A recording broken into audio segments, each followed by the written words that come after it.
சற்று முன் திமுக மூத்த அமைச்சர் துரைமுருகன் நீக்கம், திமுகவின் பொதுச் செயலாளராகும் அண்ணன் மு.க. அழகிரி உச்சகட்ட பரபரப்பில் அண்ணா அறிவாலயம். அதாவது திமுகவில் தலைவர், பொதுச் செயலாளர், பொருளாளர் ஆகிய பதவிகள் அதிகாரம் மிக்கவை. அந்த வகையில் மறைந்த கலைஞர் மற்றும் பேராசிரியர் ஆகிய இருவரும் திமுகவின் இரட்டை குழல் துப்பாக்கியாக இருந்தனர். முக்கிய முடிவுகள் அனைத்தும் இருவரும் கலந்தாலோசித்தே எடுத்து வந்தார்கள். அதன் பிறகு பொதுக்குழு, செயற்குழுவில் ஆலோசித்து முடிவுகளும் எடுக்கப்பட்டன. அதே அணுகுமுறை திமுகவில் தொடர்ந்து வந்த நிலையில்தான் துரைமுருகன் மீது சமீப காலமாக அதிருப்தி அடைந்திருக்கிறது திமுக தலைமை.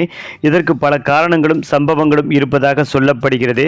இப்படிப்பட்ட சூழ்நிலையில் பொதுச் செயலாளர் பதவியிலிருந்து விலகுமாறும், அதற்கான விலகல் கடிதத்தை தலைமைக்கு அனுப்புமாறும் துரைமுருகனுக்கு தலைமையின் உத்தரவின் பேரில் சபரீசன் தரப்பிலிருந்து அறிவுறுத்தப்பட்டுள்ளது.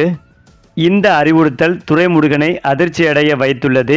இந்த நிலையில்தான் புதிய பொதுச் செயலாளராக திமுகவின் தற்போதைய பொருளாளர் டி.ஆர். பாலுவும், புதிய பொருளாளராக அமைச்சர் ஏவா வேலுவும் நியமிக்க மு.க. ஸ்டாலின் தீர்மானித்துள்ளாராம். இந்த அதிரடி மாற்றம் செப்டம்பர் 15ஆம் தேதி நடக்க உள்ளது. அப்போது துரைமுருகன் பதவி பறிக்கப்பட்டு பொதுச் செயலாளராக டி.ஆர். பாலுவும், பொருளாளராக ஏவா வேலுவும் பொறுப்பேற்கின்றனர். பொதுச் செயலாளராக பொறுப்பேற்கும் டி.ஆர். பாலுவும் உடல் ரீதியாக பலவீனமாக இருந்து வருகிறார் என்பதும் குறிப்பிடத்தக்கது.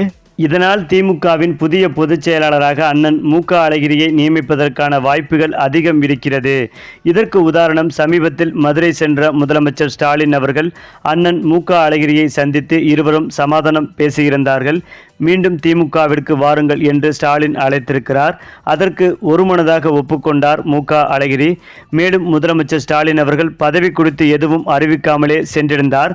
தற்போதுதான் ஆலோசனை நடத்தியதில் அண்ணன் மு.க. அழகிரிக்கு திமுகவில் பொதுச் செயலாளராக நியமிக்கலாம் என்ற முடிவில் இருந்து வருவதாகவும் ஒரு தகவல் சொல்லப்பட்டு வருகிறது. மேலும் இது குறித்து அண்ணா அறிவாலயத்தில் அனைத்து அமைச்சர்களிடம் பேச்சுவார்த்தை நடத்தி கையெழுத்து ஒப்பந்தம் வாங்கிய பிறகு பொதுக்குழுவை கூட்டி திமுகவின் பொதுச் செயலாளராக அண்ணன் மு.க. அழகிரியை நியமிக்கலாம் என்ற முடிவில் ஸ்டாலின் தீவிரமாக ஈடுபட்டு வருகிறாராம். இதனால் மு.க. அழகிரி விரைவில் சென்னை வரவுள்ளதாகவும், அவருக்கு பிரமாண்ட வரவேற்பு அளிக்க திமுகவினர் ஏற்பாடுகள் நடந்து வருவதாக ஒரு தகவல் வெளிவந்து ஒட்டுமொத்த திமுக தொண்டர்களையும் கொண்டாட வைத்து வருகிறது. அது மட்டுமில்லாமல் வருகிற 2026 தேர்தலுக்கு முன்பாகவே மதுரையில் பிரமாண்டமாக திமுக பொதுக்குழுவை கூட்டி அண்ணன் மு.க. அழகிரியை திமுகவில் இணைப்பதற்கான முயற்சியில் ஸ்டாலின் தீவிர ஆலோசனை நடத்தி வருகிறார். குறிப்பாக மு.க. அழகிரியின் ஆதரவாளர்கள் அனைவருக்கும் திமுகவில் பதவி கிடைப்பதற்கான வாய்ப்புகள் இருக்கிறது.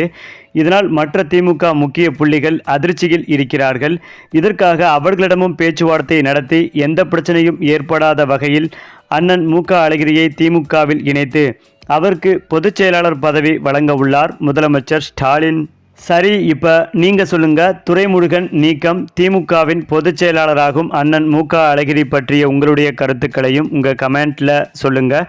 மேலும் இந்த வீடியோ உங்களுக்கு பிடித்திருந்தால் லைக் பண்ணுங்கள், ஷேர் பண்ணுங்கள், மறக்காமல் நம்முடைய சேனலை சப்ஸ்கிரைப் பண்ணிக்கோங்க.